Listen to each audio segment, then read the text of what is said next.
Weed, skunk, grass, whether you've tried it, liked it, loathed it, or never ever smoked it, we're all familiar with those terms. But how about shatter? It was a new one for me, and the production of this super strong cannabis can be deadly. Now, a man has been jailed after his homemade lab blew up, killing a 7-year-old next door. So what is shatter, and how is it so destructive? I'm Lucy Watson, and this is What You Need to Know. Well, joining me today is Gregg Easteal, who's a correspondent up at Tyne in the northeast for us. Gregg, you've been investigating this. What prompted it? Why did you want to pursue it? Yeah, Lucy, the starting point was pretty much October last year and an explosion in Benwell. That's part of Newcastle in the middle of the night. And just in the last few days, in fact, the police have released some CCTV footage from a Ring doorbell. And when you see that footage, well, it's kind of fascinating and alarming in equal measure. You're presented with the sight of a simple street in black and white in the middle of the night. Everything looks quiet. Suddenly, the force of the destruction that goes through that property. And in the midst of that, as you alluded to, a little boy, Archie York, was killed, along with another man, Jason Laws, in a property next door. And of course, it immediately begged, journalistically, all kinds of questions, as it did for the community there. What was it? Was this gas? There was some talk of maybe a cannabis farm, and I remember typically as a journalist speculating in the newsroom, well, maybe it was the electrics for the heat lamps of a cannabis farm that had sparked some kind of problem. Well, look, Lucy, I can tell you it wasn't that. What it was, in fact, instead was a shatter lab. When we heard those two words, and like I suspect most people dialing into this thought, what's one of those? And the next thing that happened was what turned out to be a 5-month investigation that, in equal measure again, turned out to be both fascinating and truly alarming. So shatter is the name of the weed. What is it? What makes it different, and how do you make it? Without giving too much information away, I suppose. Yes, absolutely. We don't want to give away the more pertinent details, as it were, but we kind of learned a new language when we were getting tucked into this investigation. It's rare to find a new word that's coming out of the criminal underworld for a new practice. Now, essentially, what happens is you take some butane gas. As I say, I promise you, I won't give you the cool details, but you take some butane gas and it's fired into raw cannabis plants. What comes out of the bottom is effectively just the THC bit. Now, What's the THC bit?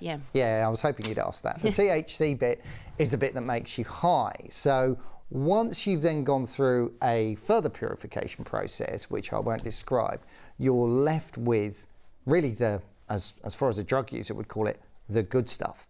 The stuff that's going to get you really high. So you're left with a much more potent version of the drug. And here's the thing, if you happen to be selling this stuff, why is it so marketable? Well, it's marketable for several reasons. You can use it in a bong, or dabs, I think is the street slang for that kind of thing. As you can tell, as a 50-plus-year-old man, I'm not quite au fait with all of this. You're doing well, Gregg, you're doing well. I'm doing my best, but it's also can be added to things like homemade gummies, to things like lollipops, to things like chewing gum, and the packaging. Some of it's actually quite sophisticated, so it really does look like sweets. Now, the thing about all of this, of course, is it doesn't smell. And that's one of the big problems for a lot of people as far as cannabis is concerned. So, yeah, because whenever you hear of a cannabis farm, or perhaps as one turned out being on your street, it's got a very distinct odour, hasn't it? There's no escaping it. That's it. It's that sort of pungent, rather nasty, florally smell that's a giveaway, and I imagine it's quite unappealing to a lot of users as well. So where's the danger bit? How dangerous is it? Shatter is kind of a triple threat. And that's unusual for a drug. We know, of course, normally when you hear about drugs, it's kind of, well, there's going to be a health threat, there's going to be a threat from the organised crime and all the nastiness that goes with that. But in this instance, the triple threat comes from the fact there's a danger in manufacturing it as well.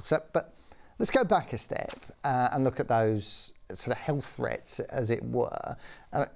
like yourself, Lucy, I was completely ignorant of all this stuff. And then we spoke to a fascinating chap who is a sheep farmer, Professor Ian Hamilton, but before he retired to take up that, he was also a professor of addiction at the University of York, and he still does lots of work there.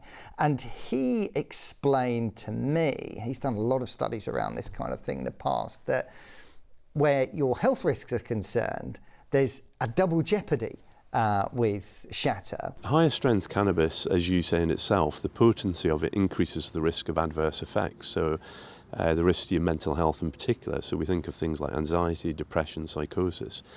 But the other problem with shatter cannabis is another component called cannabidiol, which we believe is protective to mental health, is reduced. It's the difference between, I don't know, cider and pure alcohol in terms of the potency and strength, and also the risks that they carry.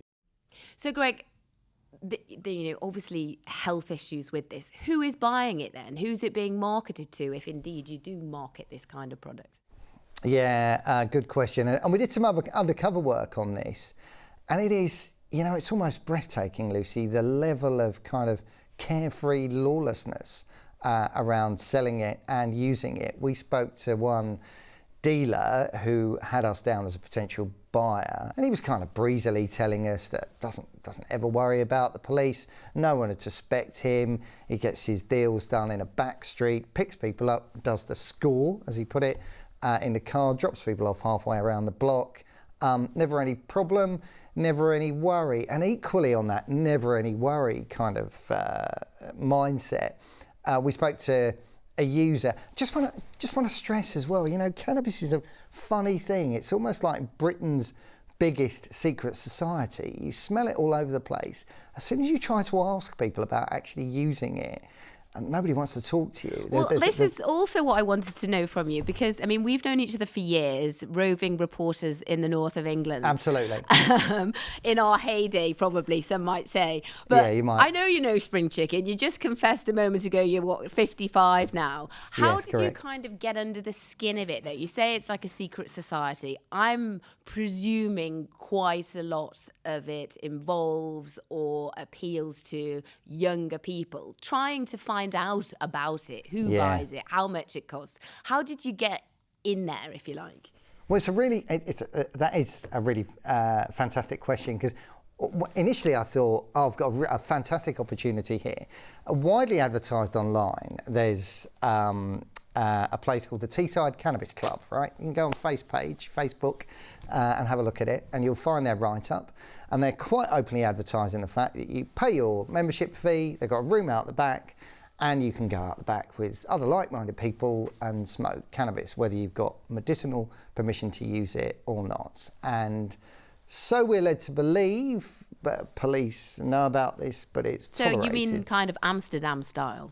Yeah, but in a very small scale area. This is just one room out the back. But journalistically, I'm thinking, I found this place and I was like, great, this is going to be easy. They'd done a little bit of media in the past, and I thought, I'll knock on the door, present them with my journalistic credentials, and they're bound to let us in and tell us all about shatter cannabis and all the rest of it.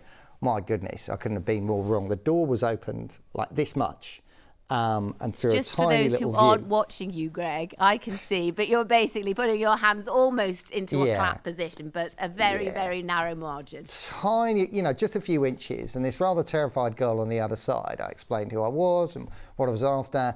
Send us an email, she said, send us an email. Sent the email in, word came back, yes, it's not the sort of thing we want to get involved with. Maybe, because I presented the wider context, that we were looking at an issue that had latterly led to, or more recently rather, led to the death of a child. So I'll weigh in the end, I won't lie, on the age front.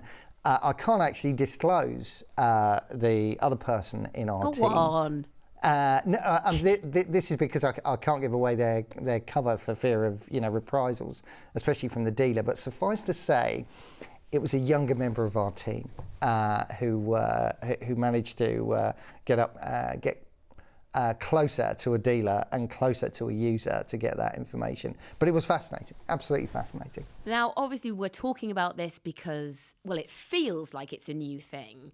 And I know we so often hear the phrase, you know, if America sneezes, the whole world catches a cold. Quite often, crimes or you know, trends, anything that comes here has started there in some way. And as part of this investigation, that's exactly what you did. You traced, you know, a huge area. What is it? The world's capital or something? Yes. Where is it? As it turns out, Colorado, and Denver in particular, found itself, certainly for a time, and probably still is, the kind of shatter lab explosion capital of the world. Now, that's because they completely decriminalised taking cannabis, but also, or using cannabis, but also its manufacturers. So you suddenly got this raft of experimentation, which led, we think, to borrowing ideas about, oh, you can make shatter. Whether it actually originated there or they nicked it from somewhere else is unclear, but it got really popular there. So popular, in fact, that in 1 year they had 30 shatter lab explosions. Now, finding someone that was involved in one of these that isn't either, frankly, dead, in prison or on the run is difficult.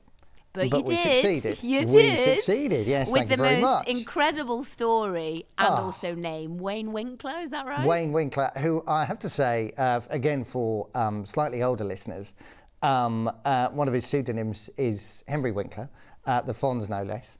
So what was his story? What was he up to, basically? Yeah, I mean, this is extraordinary. And bearing in mind from his perspective, because of the absence of criminal prosecution for that kind of behaviour, he considered himself to be, you know, an innocent victim, as it were.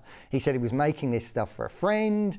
It was a cold day, so he decided to take the process. He said he normally did his shatter lab work outdoors, took the gear indoors, and, well, I mean, the place went up, but, I mean, he can describe it and he was far inside, better than I can. He was inside. Just have a listen to what he went through. I was actually making a bomb inside my own house. Like an instantaneous, roaring, raging fire from floor to ceiling. My hands, my face, my back, I think I was like 27% burned. It's horrifying. How did you even try to get out? Go to grab the doorknob to get out, and the doorknob never turned. And so the skin come right off. So then I had to grab it with my left hand and really grab it hard and really turn this old doorknob.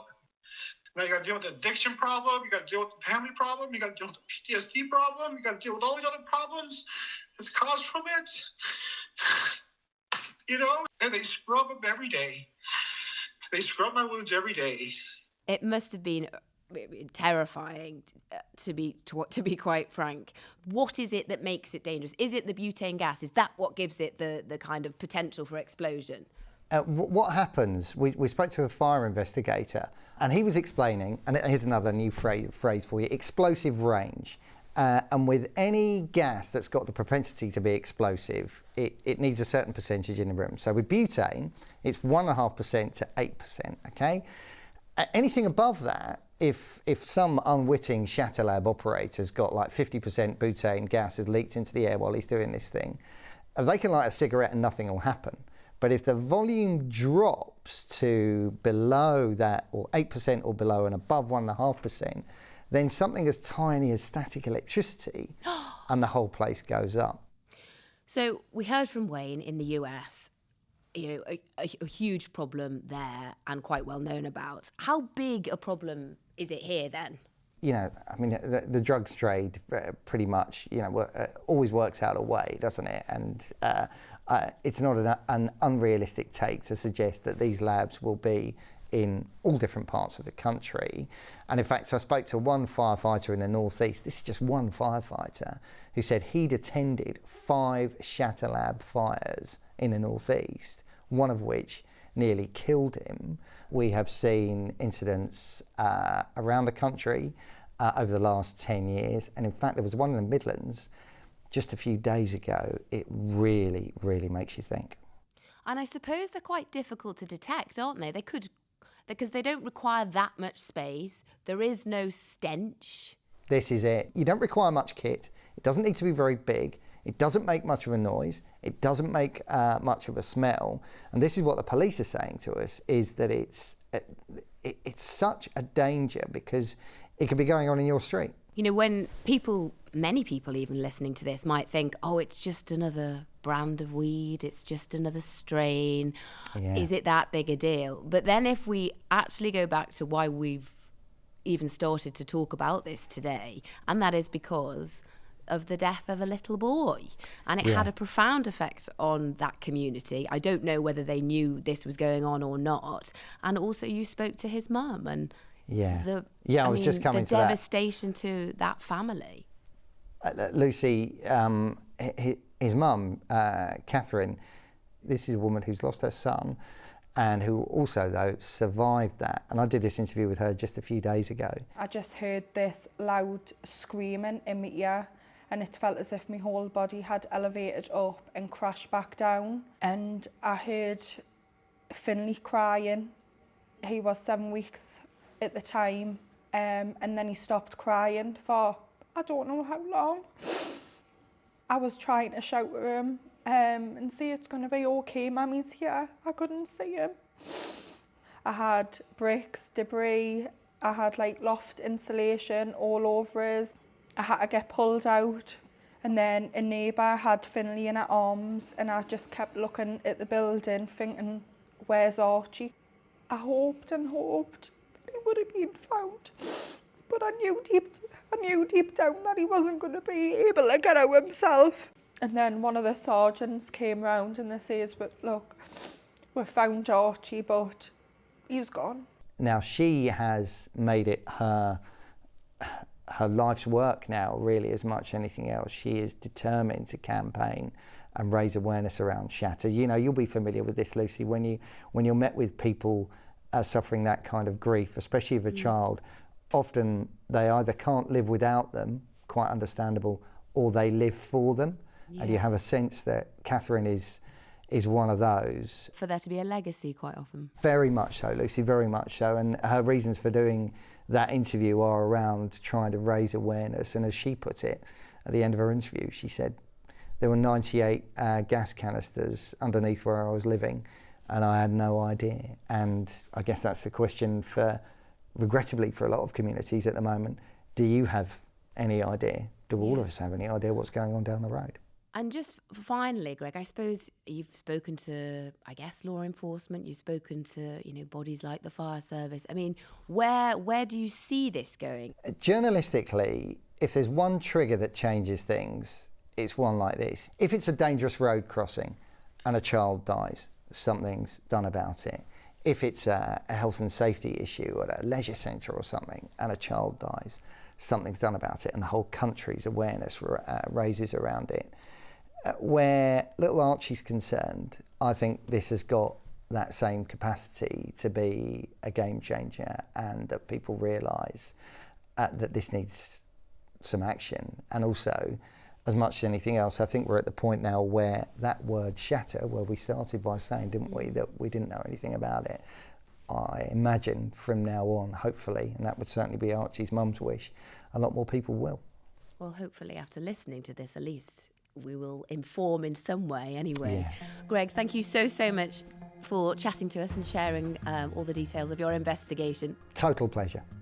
And for Gregg's full report, do go to itv.com/news. And remember, you can subscribe to What You Need to Know on your podcast app so you never miss an episode. And you can watch full episodes on ITVX, Spotify and YouTube. Until our next quick briefing, thank you very much for joining us.